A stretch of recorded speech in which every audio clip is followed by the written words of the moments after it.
So if you're in sales or really any business, you have probably heard of an elevator pitch, or at least I hope you have. But do you really know how to deliver one and keep that conversation going? In this video, I'm going to give you a few tips and tricks you can use and some examples that you can start putting in place today. You ready? Let's go. So if you're not really familiar with an elevator pitch or the origin of that, it is essentially, a quick pitch to engage somebody and see if they're interested. It actually got the name from if you took an elevator ride with a prospect back in the old days and you essentially had the time in that elevator to pitch somebody on your product or service and see if it was a good fit and get them engaged, try to start that conversation. So roughly you had about 30 seconds to do that, and that's what laid the foundation for an elevator pitch should be 30 seconds or less. But if you actually tried to listen to somebody nonstop for 30 seconds, it is painful, and chances are you're having a really tough time staying engaged and not letting your mind wander for those 30 seconds.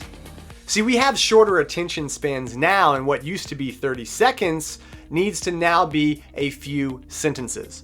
In fact, I train on this tactic with people that I work with, and I'll often say, hey, give me your elevator pitch and I will record it.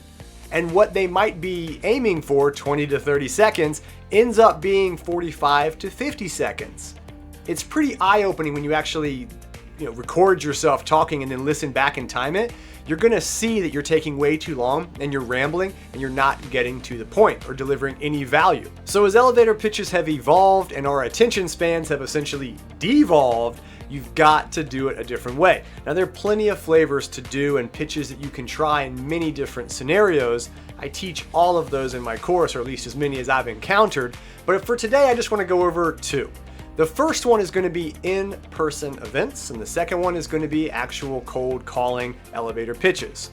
So let's first talk about in-person events. So if you've done any kind of in-person events like conferences, networking, anything like that, you have probably heard the "so, what do you do?" question when you're meeting somebody for the first time. That's super common, and that's what people are generally going to ask you. Some flavor of that. And that's where many reps stumble, as they try to go into this crazy long pitch, and they're going to lose that person pretty quickly. So the way I like to structure elevator pitches is leading with the problem and finishing with the solution. So what I mean by that is that instead of going into this long ramble on an elevator pitch, I keep it pretty simple and concise.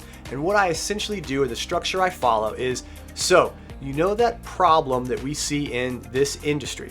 Well, we solve that by delivering this. So it's essentially, the problem, here's how we solve it. It's a lot more conversational and doesn't make you sound like a robot. So if we go into some actual examples, I have a sales training company, and I often get asked a flavor of the what do you do, or kind of, how do you train?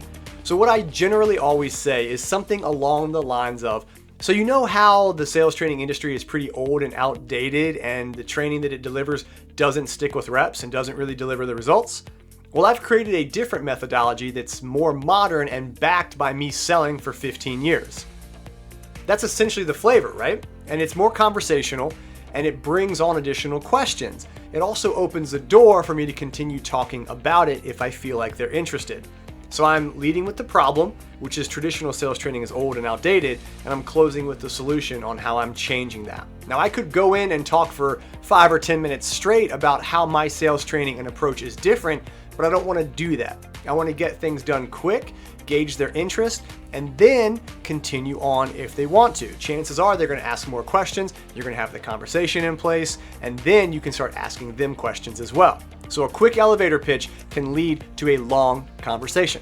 Another example that you could use, let's say you're in a SaaS monthly subscription industry and you deliver a product that somebody gets access to on a monthly basis. Maybe it's AI copywriting. So you could even say, when someone asks you, hey, what do you do? Well, you could say, so you know how everyone is using AI tools these days to write content, but it all seems to sound exactly the same and falls really short on delivering good, valuable content?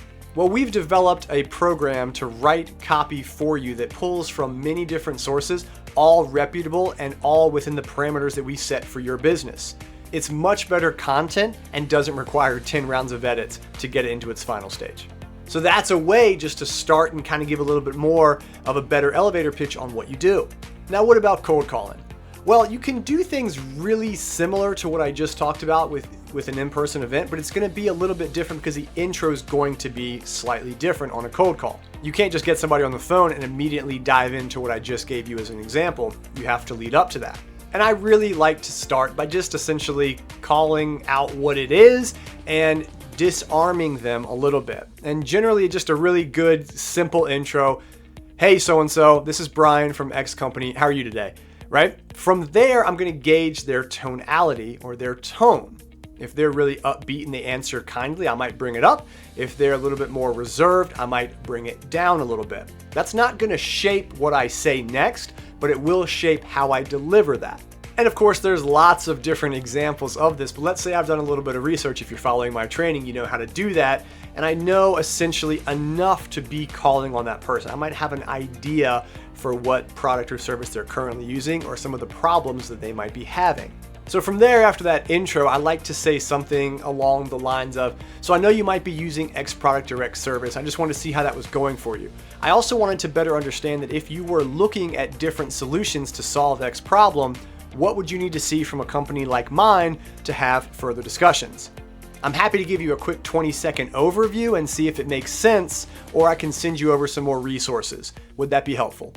And then kind of go into the conversation from there. What that does, again, is it's more natural and it's more conversational. It's not going to make you sound like a robot, and it will help put their guard down.